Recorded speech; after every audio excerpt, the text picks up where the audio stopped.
أعوذ بالله من الشيطان الرجيم بسم الله الرحمن الرحيم الحمد للہ رب العالمین والصلاة والسلام علی نبینا محمد وعلی آلہ وصحبہ اجمعین اما بعد۔ آج ہم ہیں کتاب الفوائد کے ساتھ امام ابن القیم رحمہ اللہ کی بہت ہی عظیم، بہت ہی مفید کتاب، طرح طرح کی حکمتوں اور طرح طرح کی دنائی پہ مشتمل باتوں اور طرح طرح کے فوائد سے بھرپور، اور صفحہ ہے اس کتاب کے اس ایڈیشن کے مطابق جس کی تحقیق کی ہے شیخ محمد عزیر شمس رحمہ اللہ نے، 157 اور اس کتاب کا وہ ایڈیشن جس کی تحقیق کی ہے ڈاکٹر عبدالباسط المشہدانی نے، اس کے اعتبار سے صفحہ ہوگا 203۔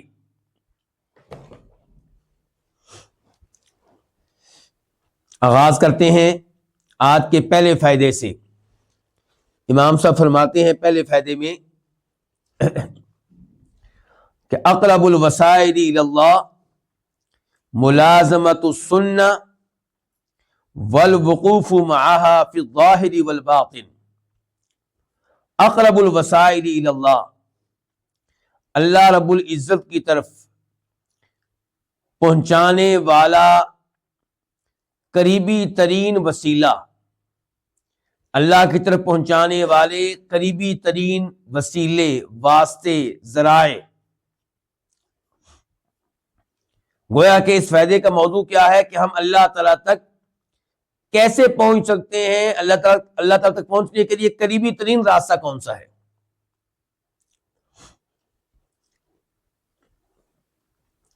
اور اللہ تعالیٰ قرآن حکیم میں کہتے ہیں کہ وسیلہ تلاش کرو مجھ تک پہنچنے کے لیے۔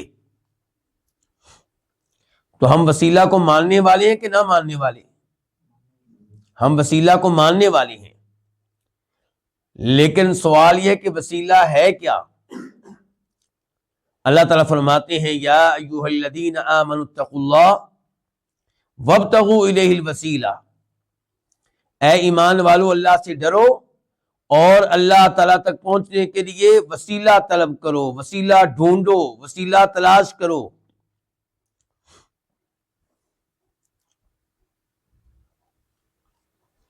اچھا، ایک ہوتا ہے دعا میں اللہ کو کسی چیز کا واسطہ دینا، وہ اور موضوع ہے، اور ایک ہے اللہ تعالیٰ تک پہنچنے کے لیے کوئی وسیلہ اختیار کرنا۔ تو دعا میں آپ کس چیز کو وسیلہ بنائیں گے وہ تو آپ سب جانتے ہیں کہ یا آپ وسیلہ بنائیں گے اللہ تعالیٰ کے ناموں اور اللہ کی صفات کو، آپ اللہ کو واسطہ دیں گے اللہ کے ناموں کو اور صفات کا، تاکہ اللہ تعالیٰ آپ کی دعا قبول کر لے اور قبولیت کا امکان بڑھ جائے۔ مثال کے طور پہ یا اللہ تو رزاق ہے مجھے رزق دے، یا اللہ تو شافی ہے مجھے شفا دے، یا اللہ تو رحمان ہے میرے اوپر رحمت نازل فرما، یا حی یا قیوم برحمتک استغیث، میں تو اس سے فریاد کرتا ہوں برحمتک، تیری رحمت کے وسیلے اور واسطے سے۔ دوسرے نمبر پہ دعا میں آپ وسیلہ کے طور پہ پیش کر سکتے ہیں اللہ تعالیٰ کو اپنے نیک اعمال، اور اس کی دلیل وہ حدیث ہے جس میں آتا ہے کہ 3 آدمی غار میں پھنس گئے تھے اور انہوں نے اللہ تعالیٰ کو واسطے دیے تھے اپنے نیک اعمال کے۔ اس وسیلے کا ثبوت قرآن سے بھی ملتا ہے۔ مثال کے طور پہ ربنا اننا آمنا فاغفر لنا ذنوبنا، کہ اے ہمارے رب چونکہ ہم ایمان لے آئے ہیں اس لیے ہمارے گناہ معاف کر دے۔ کیوں معاف کر دے؟ کیونکہ ہم ایمان لے آئے ہیں، تو ایمان کو وسیلہ بنایا جا رہا ہے۔ اور تیسرے نمبر پہ آپ وسیلہ دعا میں کس کو بنائیں گے؟ اس زندہ انسان کو جس کو آپ نیک سمجھتے ہیں، اس کی ذات کو نہیں، اس کی جا کو نہیں، اس کی شان اور مقام و مرتبہ کو نہیں، کس کو؟ پھر اس کی دعا کو۔ اس سے کہنا کہ آپ میرے لیے دعا کریں. مثال کے طور پہ اپنے والد سے کہنا میرے لیے دعا کریں، کیونکہ والد کی دعا اولاد کے حق میں قبول ہوتی ہے. والدہ سے کہنا امی جان میرے لیے دعا کریں. کسی عالم دین سے کہنا جو توحید کے اوپر ہو، سنت کے اوپر ہو، شرک و بدعات سے دور رہتا ہو، بعمل ہو، کہ میرے لیے دعا کریں. تو یہ کون سے وسیلے اور واسطے ہوئے جن کو آپ اختیار کریں گے؟ کس میں؟ دعا میں. اور ہمارا موضوع آج یہ چیز نہیں ہے. ہمارا موضوع آج ہے اللہ تعالیٰ تک پہنچیں گے کیسے، اللہ کو پائیں گے کیسے، اللہ کو راضی کیسے کر سکتے ہیں، اللہ سے محبت کرنے والے کیسے بن سکتے ہیں، اللہ کے محبوب بندے کیسے بن سکتے ہیں. تو یہ موضوع ہے اس وعدے کا کہ اقرب الوسائل الی اللہ، اللہ تعالی تک پہنچنے کے لیے قریبی ترین وسیلے کیا ہیں وہ بتانے لگے ہیں امام صاحب. کتنے بتائے ہیں؟ 3. کہتے ہیں ملازمت السنہ والوقوف معہا فی الظاہر والباطن، سنت کو اختیار کرنا، سنت کو لازمی پکڑ لینا، سنت کے ساتھ چمٹ جانا. والوقوف معہا فی الظاہر والباطن، اور ظاہری طور پہ باطنی طور پہ سنت کی تائید کرنا، سنت کو تقویت پہنچانا، سنت کے ساتھ ٹھہرنا.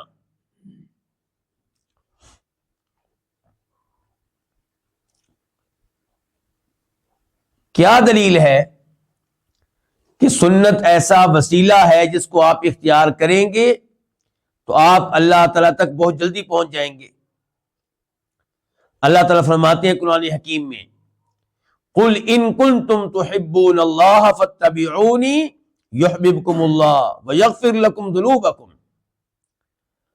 اگر تم اللہ سے محبت کرنا چاہتے ہو، اگر تمہیں واقعی اللہ سے محبت ہے، فاتبعونی تو میرے نبی صلی اللہ علیہ وسلم کی پیروی کرو، ان کی سنت پہ چلو، ان کے نقش قدم پہ چلو. جب ان کی پیروی کرو گے، ان کی سنت کو اپناؤ گے، ان کے نقش قدم پہ چلو گے، کیا ہوگا؟ یحببکم اللہ، اللہ تمہیں اپنا محبوب بنا لے گا، تم اللہ کی محبت کو پالو گے. پہنچ گئے نا اللہ تک. کیسے پہنچے؟ نبی علیہ السلام کی سنت کو اپنا کر، آپ کی احادیث کو اپنا کر، آپ کے طریقے کو اپنا کر اللہ تمہیں اپنا محبوب بنا لے گا اور تمہارے گناہ بھی معاف کر دے گا. اللہ تعالیٰ نے آپ کی سنت کو اپنانے کا بار بار حکم دیا ہے، وما آتاکم الرسول فخذوہ وما نہاکم عنہ فانتہوا، کہ جو بھی رسول تمہیں دیں، جو بھی حکم دیں، اسے لے لو، اسے اپناؤ، اس پہ ایمان لاؤ، اس پہ عمل کرو، اور جس چیز سے آپ روک دیں اس سے دور رہو، اس سے اجتناب کرو، اس سے باز آ جاؤ.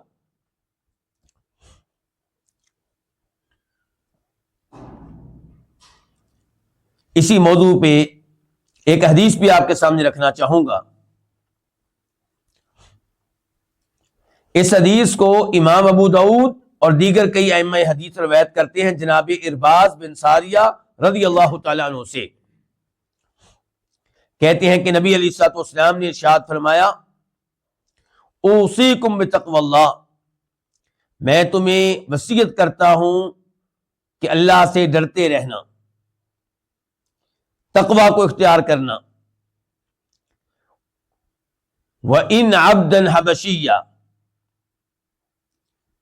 وَالسَّمْعِ وَطَاعَةٍ وَإِنْ عَبْدًا حَبَشِيًّا، اور دوسرے نمبر پہ میں تمہیں وصیت کرتا ہوں کہ تمہارا جو کوئی بھی حکمران ہو اس کی گفتگو سننا، اس کی تقریر کو سننا، اس کے خطبے کو سننا، اور پھر اس کی باتیں ماننا، اس کے آرڈر کو ماننا.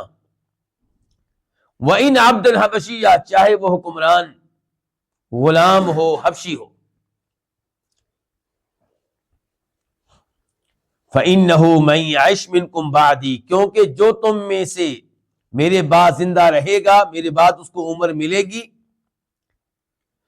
تو وہ کیا ہوگا؟ فَسَيَرَىٰ اخْتِلَافًا كَثِيرًا، وہ امت میں بہت اختلاف پائے گا. اختلاف یہ مسلمان کچھ اور کہہ رہے ہیں، وہ کچھ اور کہہ رہے ہیں، کس کی بات مانوں، کس کی چھوڑوں، کن کو سچا جانوں، کن کو جھوٹا قرار دوں؟ فرمایا فعلیکم بسنتی، میری سنت کو اختیار کرنا، میری سنت کو لازمی طور پہ پکڑ لینا، میری سنت کو سینے سے لگا لینا، وسنت الخلفاء الراشدین المہدیین، اور میرے بعد جو حکمران آئیں گے، خلفاء آئیں گے ہدایت یافتہ، ان کی سنت کو بھی اختیار کرنا۔ اس سے کیا پتا چلا کہ نبی علیہ السلام کی سنت کو بھی اپنایا جائے گا اور خلفاء راشدین کی سنت کو بھی اپنایا جائے گا۔ خلفاء راشدین کی سنت سے کیا مراد ہے؟ اس سے مراد ان کے انتظامی فیصلے ہیں، کیونکہ دین تو مکمل ہو چکا، ایسا تو نہیں ہے کہ وہ کوئی نیا دین دیں گے ہمیں۔ اس سب کے باوجود اگر کہیں پہ خلفاء راشدین کا کوئی آرڈر، ان کا کوئی قول، ان کا کوئی فتویٰ نبی علیہ السلام کی سنت سے ٹکرائے گا تو کس کو لیا جائے گا؟ نبی علیہ السلام کی سنت کو لیا جائے گا۔ آپ فرما رہے ہیں تمسکوا بہا، میری سنت کو مضبوطی سے تھام لینا۔ پہلے بھی کہہ چکے ہیں علیکم بسنتی، دوبارہ تاکید کر رہے ہیں تمسکوا بہا، میری سنت کو مضبوطی سے تھام لینا۔ وعضوا علیہا بالنواجذ، اور میری سنت کو اپنی داڑوں کے ذریعے پکڑ لینا۔ داڑ کے ذریعے کس چیز کو پکڑتے ہیں؟ جس کو چھوڑنا نہیں ہے۔ تو اپنی مضبوط داڑوں کے ذریعے میری سنت کو پکڑ لینا، یعنی کہ کسی قیمت پہ میری سنت کو چھوڑنا نہیں ہے۔ وَإِيَّاكُمْ وَمُحْدَثَاتِ الْأُمُورِ، اور دین میں نئے نئے کام داخل کرنے سے بچنا۔ فَإِنَّ كُلَّ مُحْدَثَةٍ بِدْعَةٍ، کیونکہ ہر نیا کام بدعت ہے، اور ہر بدعت کیا ہے؟ گمراہی ہے۔ یہ ابو داؤد شریف کی حدیث ہے 4607، 4607۔ تو قرآن کی آیات سے اور ان احادیث سے تائید ہوتی ہے اس کی جو کہا ہے ابھی امام ابن القیم رحمہ اللہ نے۔ وہ کہہ رہے ہیں کہ اللہ تعالی تک پہنچنے کے لیے قریبی ترین وسیلہ کیا ہے؟ سنت کو اختیار کرنا، ظاہری طور پہ بھی اور باطنی طور پہ بھی۔ یہاں پہ مجھے شیخ ابن باز رحمہ اللہ کا فتویٰ یاد آ گیا، کئی دفعہ آپ کے سامنے پہلے بھی ذکر کر چکا ہوں، لیکن اہمیت کے پیش نظر اس کو دوبارہ ذکر کر رہا ہوں، آئندہ بھی ذکر کرتا رہوں گا۔ آپ جانتے ہیں کہ نبی علیہ الصلوۃ والسلام نے منع کیا ہے اس سے کہ کوئی ایک پاؤں میں جوتا پہنے اور دوسرے میں نہ پہنے، یا دونوں پاؤں میں پہنے یا کسی میں بھی نہ پہنے۔ تو کسی نے شیخ ابن باز رحمہ اللہ سے یہ سوال کیا کہ اگر ہم جوتا اتاریں اور پھر پہننے لگیں تو ہم دیکھیں کہ ایک جوتا جو ہے وہ قریب پڑا ہوا ہے اور دوسرا دور پڑا ہوا ہے، تو کیا جائز ہے کہ ایک پاؤں میں جوتا پہن لیں اور ایک قدم چل کر، دو قدم چل کر پھر دوسرا پہن لیں؟ فرمایا کوشش کرو کہ تمہارا ایک قدم بھی سنت کی خلاف ورزی میں نہ اٹھے۔ جب آپ سنت کو یہ اہمیت دیں گے تو اللہ رب العزت آپ کو اہمیت دے گا۔ جب آپ نبی علیہ الصلوۃ والسلام کے فرامین اور ارشادات کو یہ اہمیت دیں گے تو آپ اللہ رب العزت کے محبوب و مقرب بن جائیں گے۔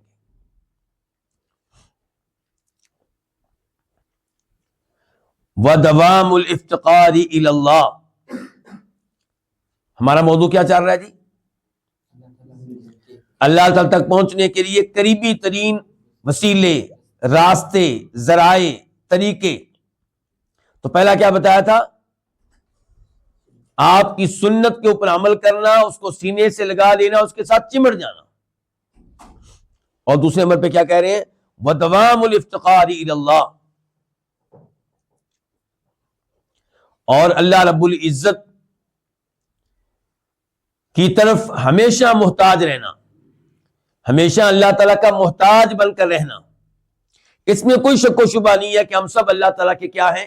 محتاج ہیں، یا ایھا الناس انتم الفقراء الی اللہ، اے لوگو تم سب کے سب اللہ تعالیٰ کے محتاج ہو، واللہ هو الغنی الحمید، اور اللہ تعالیٰ ہی ہے جو سب سے بے نیاز ہے، جو کسی کا محتاج نہیں۔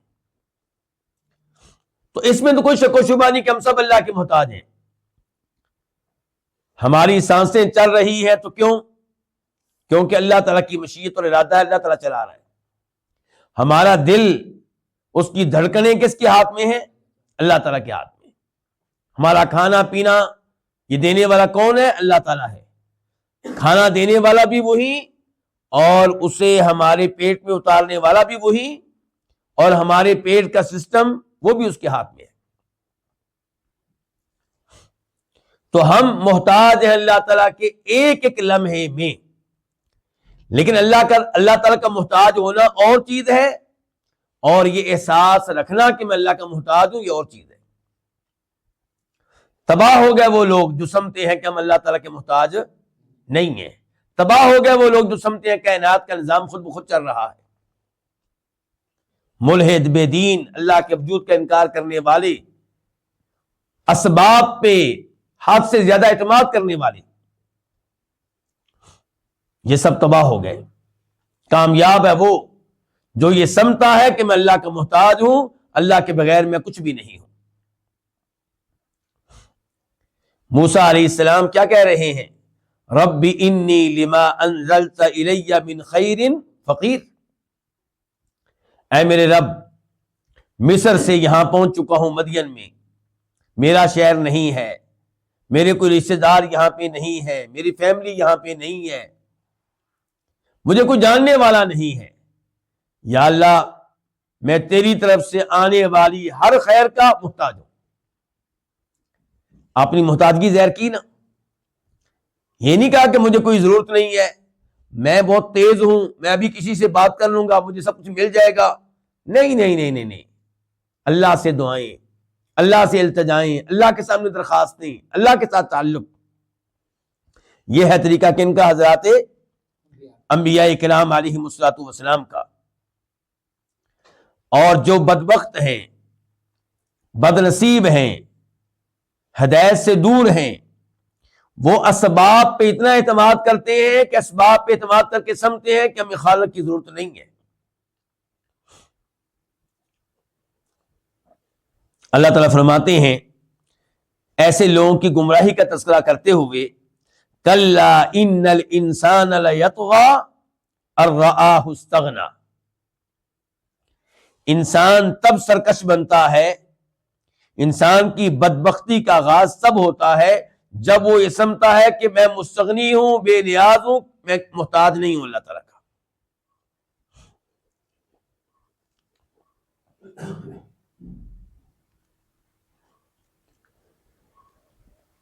تو انسان کو چاہیے ہر وقت اللہ سے سوال کرے، اللہ سے مانگے، اللہ سے دعائیں کرے، اسباب کو اختیار کرنے کے بعد اعتماد اسباب پہ نہ ہو، اسباب کے رب پہ ہو۔ انبیاء کرام علیہ السلام کو دیکھ لیں، جب انہوں نے جنگیں کی ہیں تو کیسے کی ہیں؟ جو وسائل موجود تھے، جو اسباب موجود تھے، جو سامان موجود تھا، جو ہتھیار موجود تھے، جو تعداد موجود تھی، جو فوج موجود تھی، اسے لے کر میدان میں پہنچے، اور پھر اللہ کے سامنے رو رہے ہیں، گڑ گڑا رہے ہیں۔ نبی علیہ السلام نے بدر کی رات اللہ سے کیسے دعائیں کی ہیں، ذرا وہ حدیث پڑھ کر دیکھیں۔ حتیٰ کہ صحابہ کرام کو آپ پہ ترس آنے لگا۔ ابو بکر صدیق آئے رضی اللہ عنہ، نے کہا اللہ کے رسول بس کر دیں، آپ کا رب آپ کو رسوا نہیں کرے گا۔ تو کیا آپ نے اللہ کے سامنے اپنی محتاجگی کا اظہار کیا کہ نہیں کیا؟ کیا۔ انبیاء کرام علیہ السلام کی دعاؤں کا یہی تو مطلب ہے۔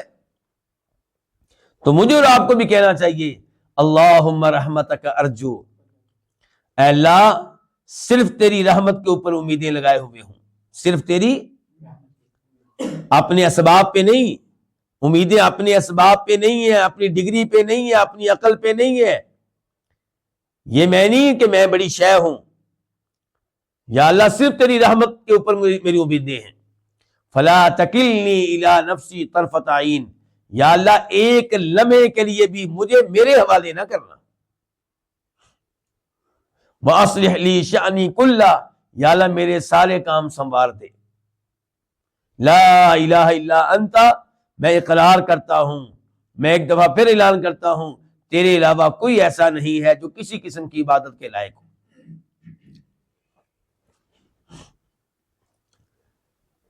تو کتنے وسیلے بتا چکے ہیں امام صاحب؟ 2. یہ وسیلے کس چیز کے ہیں؟ اللہ کے قریب ہونے کے لیے، اللہ کو پانے کے لیے، اللہ کا محبوب اور مقرب بندہ بننے کے لیے. تیسرے نمبر پہ فرماتے ہیں وَإِرَادَةُ وَجْهِهِ وَحْدَهُ بِالْأَقْوَالِ وَالْأَفْعَالِ، اپنے ہر قول میں اور اپنے ہر فعل میں صرف اللہ تعالی کی رضا کا ارادہ کرنا. جو بھی نیک عمل کر رہے ہیں، جو بھی اچھے کلمات کہہ رہے ہیں، جو بھی اچھی گفتگو کر رہے ہیں، اس کا مقصد کیا ہو؟ صرف اللہ کو راضی کرنا، اللہ کی خوشنودی کو پانا، اللہ کی محبت کو پانا. یہ بھی بہت عظیم بات کہی ہے امام صاحب نے، یعنی کہ ہمارے نیک اعمال کا مقصد یہ نہیں ہونا چاہیے کہ لوگ شاباش دیں گے، لوگوں میں ہمارا تذکرہ ہوگا، نمازیں پڑھنے کا، حج کرنے کا، روزے رکھنے کا، تلاوتیں کرنے کا، اذکار کرنے کا مقصد یہ نہ ہو کہ لوگ ہمیں نیک سمجھیں، لوگ ہمیں متقی جانیں. نہیں، مقصد یہ ہو کہ اللہ رب العزت راضی ہو جائے. نمازیں اس لیے، تلاوتیں اس لیے، اذکار اس لیے.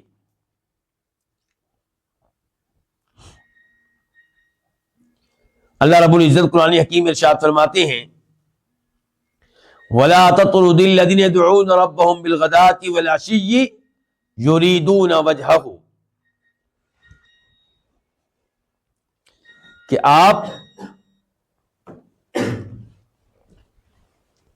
آپ ان لوگوں کو مت دھتکاریں، آپ ان لوگوں کو مت نکالیں، آپ ان لوگوں کو اپنے آپ سے مت دور کریں جو صبح و شام رب کی عبادت کرتے ہیں، رب سے دعائیں کرتے ہیں. رب سے دعائیں کیوں کرتے ہیں؟ رب کی عبادت کیوں کرتے ہیں؟ یریدون وجہہ، رب کو راضی کرنا چاہتے ہیں. عبادت کا ان کا مقصد کیا ہے؟ رب کو راضی کرنا چاہتے ہیں. تو یہ دیکھیں اللہ کے کتنے پیارے ہو گئے یہ لوگ، کہ اللہ تعالیٰ کہہ رہا ہے نبی علیہ السلام یہ میرے اتنے پیارے ہیں، میرے اتنے مقرب ہیں کہ آپ کو اجازت نہیں ہے کہ آپ ان کو اپنے آپ سے دور کریں. کفار، ان کے جو بڑے بڑے چودھری لوگ تھے، وہ چاہتے تھے کہ ہم محمد صلی اللہ علیہ وسلم کے قریب ہونے کے لیے تیار ہیں، شرط یہ ہے کہ یہ جو نکمے سے لوگ ہیں، حقیر قسم کے لوگ ہیں اور رذیل قسم کے لوگ ہیں، ان کو یہ اپنے آپ سے دور کریں. جناب بلال کو، جو اللہ کے ہاں بہت عظیم ہے، عبداللہ ابن مسعود، اس قسم کے دیگر صحابہ کرام جن کا کفار کے معیار کے مطابق کوئی مقام و مرتبہ نہیں تھا، لیکن اللہ کے ہاں ان کا مقام و مرتبہ کتنا ہے. اللہ نے کہا کہ اے نبی علیہ السلام یہ چودھری آئیں یا نہ آئیں، یہ ایمان لائیں یا نہ لائیں، ان کو دور کرنے کی اجازت نہیں ہے. یہ آپ کی مجلس میں بیٹھیں گے، ان کا یہ کہنا کہ یہ اٹھے تو تب ہم آپ کے پاس بیٹھیں گے، یہ اللہ تعالیٰ کے ہاں قابل قبول نہیں ہے. تو پتہ چلا کہ عمل اگر آپ اللہ کے لیے کرتے ہیں تو اللہ تعالیٰ کس قدر آپ کے اوپر راضی ہوتا ہے، اللہ تعالیٰ کس قدر آپ کے اوپر خوش ہوتا ہے. مسلم شریف کی حدیث ہے، فرماتے ہیں نبی علیہ الصلوۃ والسلام من عمل عملا اشرک فیہ معی غیری ترکتہ وشرکہ، جو کوئی بھی ایسا عمل کرے جس میں میرے ساتھ اوروں کو شریک کر لے، میں اس کو بھی چھوڑ دیتا ہوں، اس کے عمل کو بھی چھوڑ دیتا ہوں. مجھے اس کا ایسا نیک عمل مجھے نہیں چاہیے جس کا مقصد میرے علاوہ کسی اور کو راضی کرنا ہو.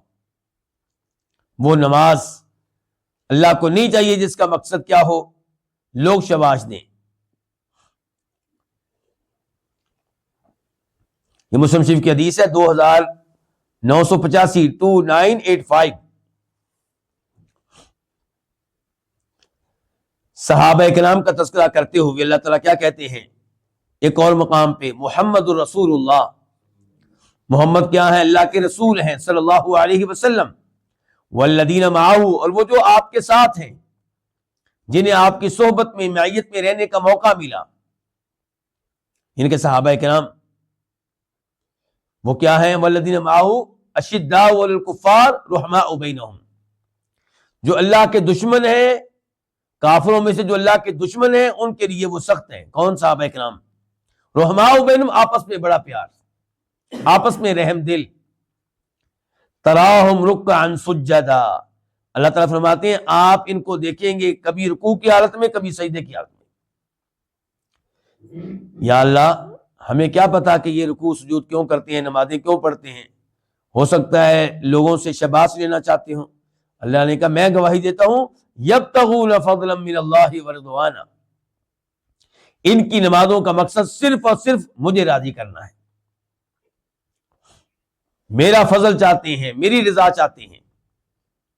تو دیکھیں چونکہ وہ عبادت کرتے تھے اللہ کو راضی کرنے کے لیے اخلاص کے ساتھ، ریاکاری مقصد نہیں تھا، شہرت مقصود نہیں تھی، تو اللہ تعالیٰ کس قدر ان پہ راضی ہوا اور وہ اللہ تعالیٰ کو حاصل کرنے میں کامیاب ہو گئے. اللہ کی محبت انہوں نے پا لی کہ اللہ نے ان کی شان قرآن میں بیان کی.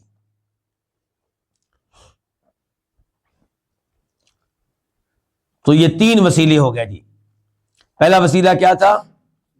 سنت کو اچھی طرح پکڑ لینا، سنت کو اختیار کرنا، سنت کے ساتھ چمٹ جانا.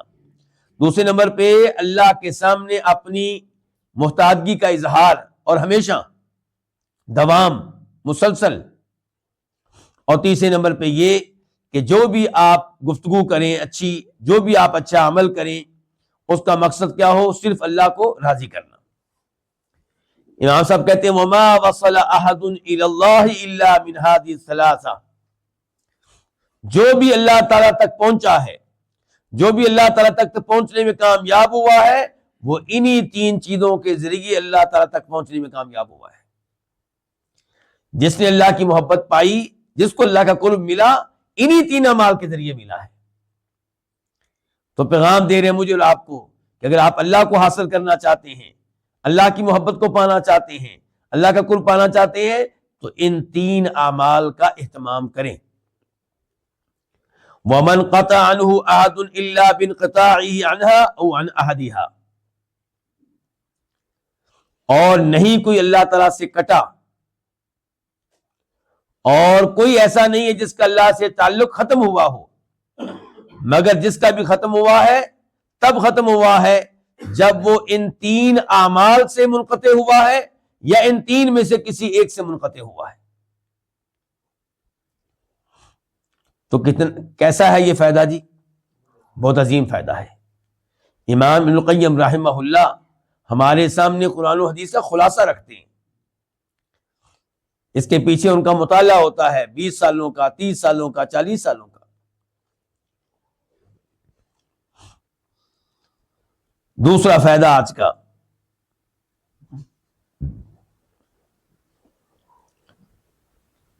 الاصول التي انبنى عليها سعادة العبد 3. اس فائدے کا خلاصہ کیا ہے کہ آپ سعادت مند کیسے بن سکتے ہیں، کامیاب انسان کیسے بن سکتے ہیں، خوش بخت کیسے بن سکتے ہیں. تو کہتے ہیں وہ اصول جن پہ انسان کی سعادت کا دار و مدار ہے وہ 3 ہیں. وہ اصول جن پہ بندے کی سعادت کا، انسان کی سعادت کا دار و مدار ہے وہ 3 ہیں. وَلِكُلِّ وَاحِدٍ مِّنْهَا ضِدُّهُ، اور ان میں سے ہر ایک کی کوئی نہ کوئی ضد ہے، کوئی نہ کوئی متضاد ہے، کوئی نہ کوئی اپوزٹ ہے. ہر چیز کا کوئی نہ کوئی مخالف چیز ہے اس کی. کیا ہے جی؟ کہتے ہیں فَمَنْ فَقَدَ ذَلِكَ الْأَصْلَ حَصَلَ عَلَى ضِدِّهِ، جو ان 3 اصولوں میں سے کسی اصول سے محروم رہا، وہ اس اصول کی جو متضاد چیز ہے، اپوزٹ چیز ہے، مخالف چیز ہے، پھر اس کو حاصل کرنے میں اس کو حاصل کرے گا. وہ اس کے نصیب میں آ جائے گی. بتانے لگے ہیں جی, یہاں پہ بھی 3 چیزیں بتائیں گے. کہتے ہیں نمبر 1 التوحید وضدہ الشرک. آپ سعادت مند کیسے بن سکتے ہیں, کامیاب انسان کیسے بن سکتے ہیں, جب آپ کو کیا مل جائے, توحید, اور اس کی متضاد چیز, اس کے اپوزٹ کیا ہے, شرک. یہ ہے جی سعادت کا اور کامیابی کا دار و مدار. جو شرک کے اوپر ہے وہ چاہے چاند پہ پہنچ جائے, چاہے سورج پہ پہنچ جائے, چاہے ساری دنیا کی بادشاہت ان کے ہاتھ میں آ جائے, وہ ناکام ہے, وہ کامیاب نہیں ہے. ان کو کامیاب سمجھنا ترک کر دیں. آج ہمارے جو پروگرام ہوتے ہیں اس میں مسلمان مقررین کیا کہہ رہے ہوتے ہیں کہ یورپ کیسے ترقی کر گیا, یورپ کیسے کامیاب ہو گیا, وہ کیسے آگے نکل گئے. کہاں آگے نکل گیا؟ جن کو رب نہیں مل سکا, جن کو محمد رسول اللہ صلی اللہ علیہ وسلم جیسا عظیم لیڈر اسے ماننے کا موقع نہیں مل سکا, ان کا کلمہ پڑھنے کی توفیق نہیں مل سکی, وہ کامیاب کیسے ہو سکتے ہیں؟ کامیاب تو آپ ہیں جن کے پاس قرآن جیسی نعمت ہے. کامیاب تو آپ ہیں جن کو اللہ نے یہ توفیق دے رکھی ہے کہ صبح و شام اللہ کے ساتھ تعلق قائم کرتے ہیں, اذکار, اللہ سے دعائیں, جن کو پتا ہے کہ ایک پریشانی آئی تو رابطہ کس سے کرنا ہے.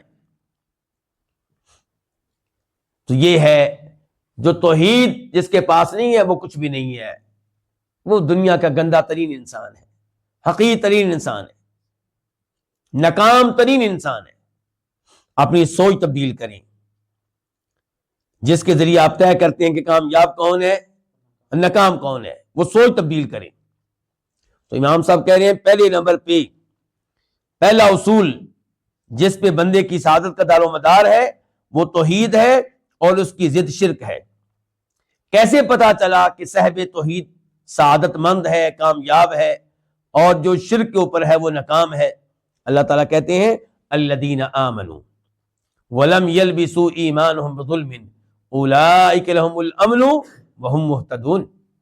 سورہ انعام کہ وہ لوگ جو ایمان لے آئے اور اپنے ایمان کو شرک کے ساتھ مکس نہیں ہونے دیا, شرک کو اپنے ایمان کے ساتھ ملنے نہیں دیا, اپنے ایمان کو شرک سے پاک رکھا. اولئک لہم الامن, یہی وہ لوگ ہیں جن کے لیے امن ہے, بے خوفی ہے. یہ وہ ہے جن کو کوئی ٹینشن نہیں, کوئی پریشانی نہیں. روز قیامت سب پریشان ہوں گے, یہ بے خوف ہوں گے. وہم مہتدون, اور دنیا میں یہ لوگ ہیں کامیاب, یہ ہے سعادت مند, یہ ہے ہدایت کے اوپر, یہ ہے درست راستے پہ لگے ہوئے.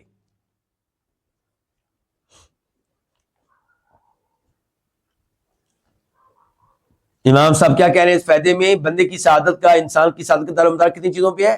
3 اصولوں پہ. ایک اصول کیا بتا دیا انہوں نے؟ توحید. 3 بنیادی چیزیں. ایک بنیادی چیز کیا بتا دی؟ توحید. دوسرے نمبر پہ السنہ وضدھا البدع. دوسرے نمبر پہ کیا؟ سنت, اور اس کی ضد کیا ہے, اس کی متضاد چیز کیا ہے, اس کی الٹ چیز کیا ہے؟ بدعت. یعنی کہ آپ سنت پہ رہیں, نبی علیہ الصلوۃ والسلام صحابہ کرام کے طریقے پہ رہیں, بدعات سے بچ کر رہیں.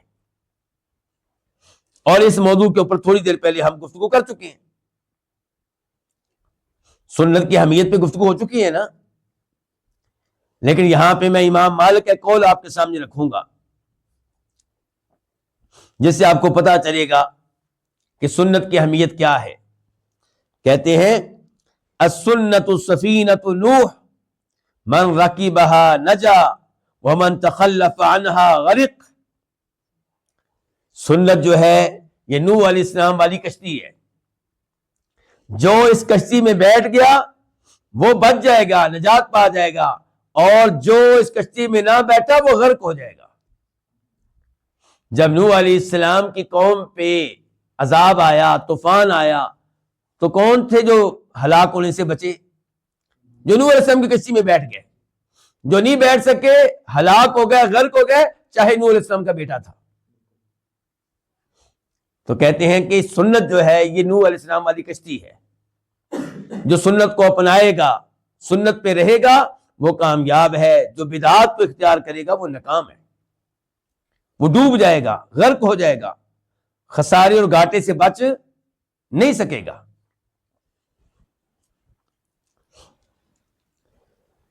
کہتے ہیں وَالطَّاعَةُ وَضِدُّهَا الْمَعْصِيَةُ، اور تیسری بنیادی چیز، تیسرا اصول جس کو آپ اپنائیں گے تو سعادت مند بن سکیں گے، وَالطَّاعَةُ وہ کیا؟ اطاعت، حکم ماننا، کس کا؟ اللہ کے رسول کا۔ وَضِدُّهَا، اور اس کی اپوزٹ چیز کیا ہے، اس کی متضاد چیز کیا؟ المعصیہ، اللہ کی نافرمانی۔ اگر آپ اللہ کے رسول کی اطاعت کریں گے تو آپ سعادت مند ہیں، کامیاب انسان ہیں۔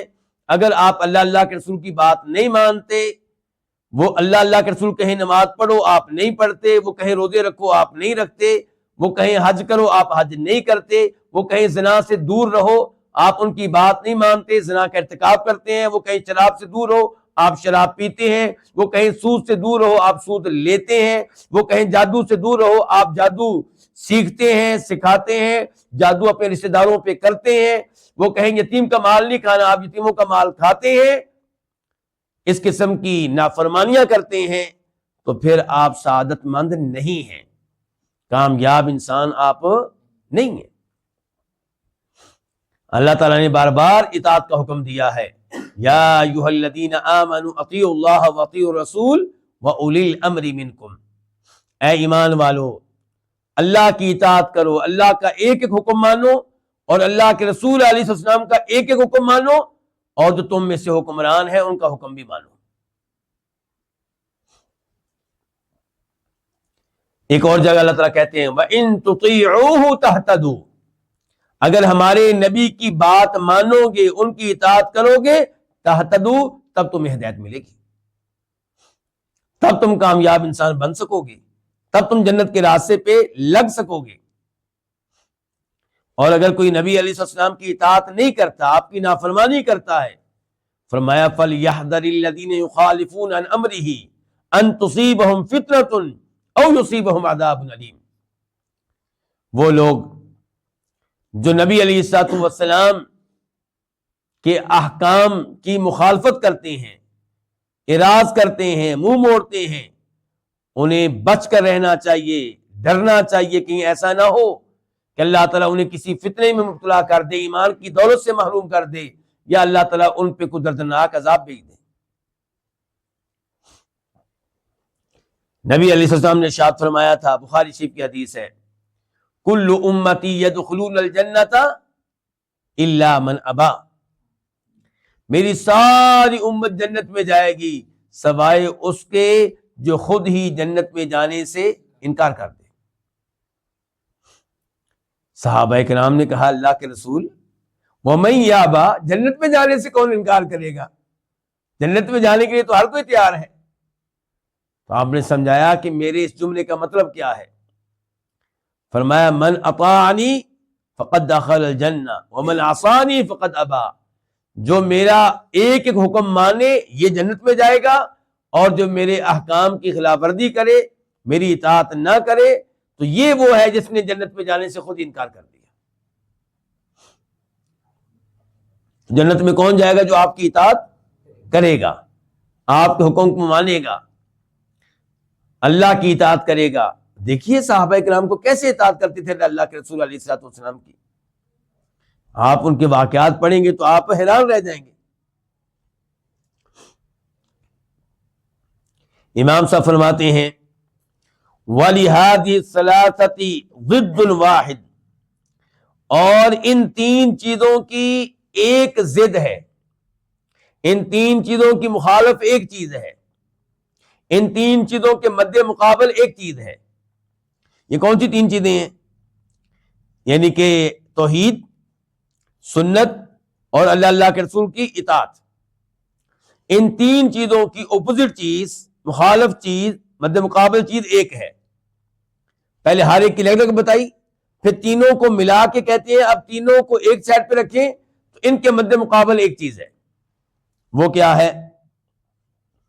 وَهُوَ خُلُوُّ الْقَلْبِ مِنَ الرَّغْبَةِ فِي اللَّهِ وَفِي مَا عِندَهُ وَمِنَ الرَّهْبَةِ مِنْهُ وَمِمَّا عِندَهُ، دل کا خالی رہنا اللہ میں رغبت رکھنے سے اور ان چیزوں میں رغبت رکھنے سے جو اللہ کے پاس ہے، یعنی کہ جس کا دل، جس کو اللہ سے دلچسپی نہیں، خالق میں کوئی رغبت نہیں، اللہ تعالیٰ کی محبت کو پانے کا کوئی شوق ہی نہیں، اللہ کو راضی کرنے کا کوئی شوق ہی نہیں، نہ اللہ کے ناموں میں دلچسپی، نہ اللہ کی صفات میں دلچسپی، نہ اللہ کے قرآن میں دلچسپی، نہ اللہ کی مساجد میں دلچسپی، اور نہ ان انعامات میں دلچسپی جو اللہ کے پاس ہیں۔ جنت میں جانے کا کوئی شوق ہی نہیں، جنت کی باتیں علماء کرام کر رہے ہوں گے اور وہ سمجھ رہا ہوگا فضول باتیں کر رہے ہیں، جنت کی حوروں کی باتیں ہو رہی ہوں گی اور وہ ہنس رہا ہوگا، مذاق اڑا رہا ہوگا۔ اللہ اکبر! کیا فرمایا ہے نبی علیہ الصلوۃ والسلام نے کہ جنت میں وہ نعمتیں ہیں جو کسی آنکھ نے کبھی بھی دیکھی نہیں، جنت میں وہ نعمتیں ہیں جو کسی کان نے کبھی بھی سنی نہیں، جنت میں وہ نعمتیں ہیں جن کا تصور بھی کسی دل میں نہیں آیا، سوچ بھی نہیں سکتے، جہاں ہماری سوچ بھی نہیں پہنچ سکتی وہ نعمتیں ہیں۔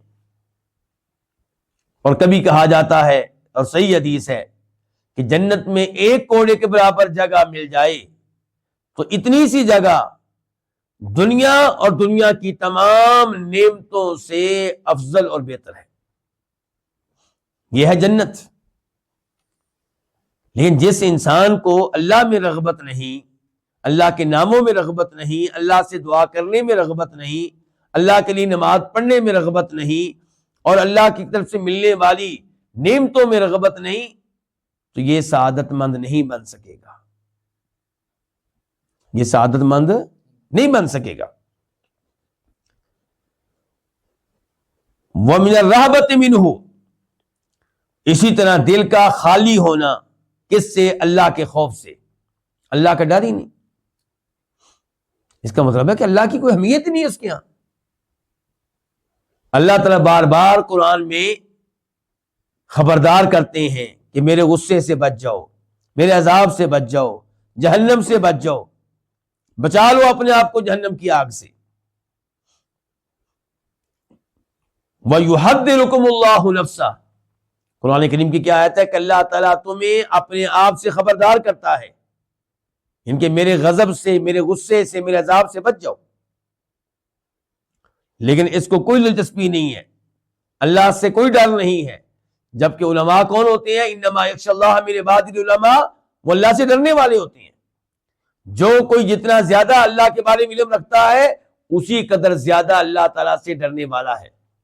نبی علیہ السلام نے کتنی بار کہا ہے، کتنی حدیث میں کہا ہے کہ لوگوں میں تم میں سے سب سے زیادہ اللہ سے ڈرنے والا ہوں۔ اور ہمارے آج کل کے لوگ اس کے الٹ سمجھتے ہیں، کیا؟ وہ سمجھتے ہیں کہ شاید اللہ کے نبی اللہ سے ڈرنے والے نہیں تھے علیہ الصلاۃ والسلام، بلکہ اس کی بجائے کیا تھا؟ مقام و مرتبہ اتنا اونچا ہے کہ اللہ تعالیٰ آپ کی بات ماننے پہ روز قیامت کیا ہو جائے گا؟ مجبور ہو جائے گا۔ جبکہ اللہ نے کہا وَلَمْ يَكُنْ لَهُ وَلِيٌّ مِّنَ الذُّلِّ، میرا کوئی ایسا دوست نہیں ہے جو میری کمزوری ہو، ایسا کوئی دوست نہیں ہے جو میری کمزوری ہو، ایسا کوئی محبوب نہیں ہے جو میری کمزوری ہو۔ اللہ کے محبوب بہت ہیں، لیکن اللہ کا جو کوئی جتنا زیادہ محبوب ہے اسی قدر اللہ سے ڈرنے والا ہے۔ روز قیامت کیا صورتحال ہوگی؟ شفاعت کی جب باری آئے گی تو آدم علیہ السلام، نوح علیہ السلام، ابراہیم علیہ السلام، موسیٰ علیہ السلام، ہر ایک کیا کہہ رہے ہیں؟ ان ربی قد غضب اليوم غضبا لم یغضب قبلہ مثلہ ولن یغضب بعدہ مثلہ، کہ رب العالمین بڑے غصے میں ہے، اتنے غصے میں نہ پہلے کبھی تھا نہ آئندہ کبھی ہوگا۔ نفسی نفسی، مجھے تو اپنی فکر ہے، مجھ میں شفاعت کرنے کی ضرورت نہیں ہے، کسی اور کے پاس جاؤ۔ یہ ہے اللہ کا ڈر، اللہ کے غضب۔ اور نبی علیہ السلام کیا دعا کیا کرتے تھے؟ سیدہ عائشہ کیا فرماتی ہیں کہ ایک رات آپ میرے گھر میں تھے، لیکن رات کو بستر پہ میں جاگی تو دیکھا موجود نہیں ہے، تو میں آپ کو تلاش کرنے لگی، کیسے؟ ہاتھوں کے ذریعے، اندھیرا تھا نا۔ تو کہتی ہیں جب میرے ہاتھ لگے تو وہ لگے آپ کے پاؤں کے تلوے پہ، پاؤں آپ کے کھڑے تھے اور آپ سجدے میں تھے، اور کیا کہہ رہے تھے؟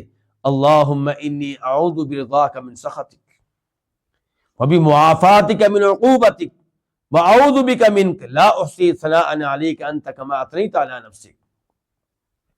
اے اللہ، میں تیرے غصے سے، تیری ناراضگی سے بچنے کے لیے اپنے آپ کو تیری رضا کی پناہ میں دیتا ہوں۔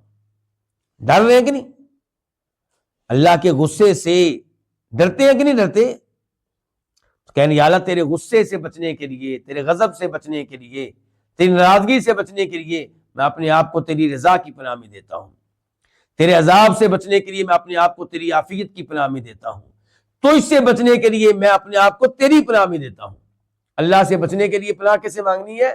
اللہ ہی سے، کیونکہ اللہ کے برابر کا کوئی ہے نہیں کہ جس سے کو کہا جائے کہ تو بچا لے۔ اللہ سے بچنے کے لیے اللہ ہی سے پناہ مانگنی ہے۔ تو یہ صورتحال ہے حضرات انبیاء کرام علیہم الصلوۃ والسلام کی۔ تو کہتے ہیں کہ امام صاحب کہتے ہیں کہ ان تینوں چیزوں کی ضد کیا ہے؟ دل کا خالی ہونا اللہ میں رغبت رکھنے سے، اور ان نعمتوں میں رغبت رکھنے سے جو اللہ کے پاس ہیں، نیز دل کا خالی ہونا اللہ کے خوف سے اور اس عذاب سے جو اللہ کے پاس ہے۔ اگر کوئی جہنم سے ڈرتا نہیں ہے تو وہ سعادت مند نہیں بن سکے گا۔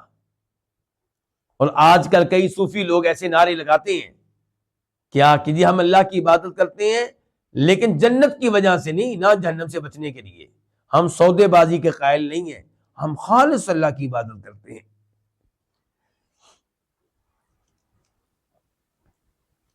یہ تو خالق کی ویسے ہی توہین ہے۔ خالق کہے کہ جنت کے لیے دوڑ لگاؤ، مقابلے لگاؤ، ایک دوسرے سے زیادہ نیک عمل کرو جنت لینے کے لیے، اور آپ کہیں ہمیں کوئی جنت کی ضرورت نہیں ہے۔ یہ اللہ کی بےعزتی نہیں کر رہے؟ آپ اللہ کی توہین نہیں کر رہے؟ اللہ کی نعمتوں کی توہین نہیں کر رہے؟ خالق کہے میری آگ سے بچ جاؤ، اتقوا النار ولو بشق تمرۃ، اپنے آپ کو جہنم کی آگ سے بچاؤ۔ اللہ کی راہ میں خرچ کرنے کے لیے جہنم کی آگ سے بچنے کے کچھ نہیں ملتا، آدھی کھجور اللہ کی راہ میں دے دو، بچاؤ اپنے آپ کو، اپنی اولاد کو جہنم کی آگ سے۔ اور آپ کہیں جی نہیں جہنم کا کوئی مسئلہ نہیں ہے۔ اللہ تعالیٰ کیا فرماتے ہیں سورہ انبیاء میں؟ کئی ایک انبیاء کرام علیہم السلام کا تذکرہ کرنے کے بعد، انہم کانوا یسارعون فی الخیرات، بے شک یہ لوگ خیر کے کاموں میں ایک دوسرے سے بڑھ کر جلدی کیا کرتے تھے۔ خیر کے کاموں میں تاخیر، ہم کیا کرتے ہیں؟ ہم نے داڑھی کب رکھنی ہے؟ حج کے بعد، وہ پتہ نہیں کب ہوگا۔ ہم نے داڑھی کب رکھنی ہے؟ آئندہ رمضان کے بعد۔ ہم نے توبہ کب کرنی ہے جی؟ آئندہ رمضان کے بعد۔ ہم نے نمازیں کب شروع کرنی ہے؟ داڑھی سفید ہو جانے کے بعد۔ لیکن انبیاء کرام علیہم السلام انہم کانوا یسارعون فی الخیرات ویدعوننا، اللہ تعالیٰ کہتے ہیں یہ نبی ہم سے دعائیں کرتے تھے، ہماری عبادت کرتے تھے، رغبا ورہبا، ہم سے ڈرتے ہوئے بھی اور ہم میں رغبت رکھتے ہوئے بھی۔ یہ ہے کامیابی، یہ ہے سعادت مند لوگوں کے کام۔ اللہ کی عبادت کرتے ہیں، عبادت کرتے ہوئے اللہ میں رغبت، اللہ کی نعمتوں میں رغبت، اللہ کا ڈر اور اللہ تعالیٰ کے عذاب سے بھی ڈر۔ وَكَانُوا لَنَا خَاشِعِينَ، فرمایا اللہ تعالیٰ نے، اور وہ ہمارے لیے عاجزی کرنے والے تھے، خشوع و خضوع کرنے والے تھے۔ یہیں پہ آج کے درس کا اختتام کرتے ہیں۔ آئندہ فائدہ چونکہ بہت طویل ہے اس لیے آج اس کا آغاز نہیں کریں گے، انشاءاللہ اس کا آغاز آئندہ درس سے ہوگا، وہ بھی بہت قیمتی ہے۔ اللہ تعالیٰ ان فوائد سے صحیح معنوں میں ہمیں فائدہ اٹھانے کی توفیق بخشے۔ وآخر دعوانا ان الحمد للہ رب العالمین۔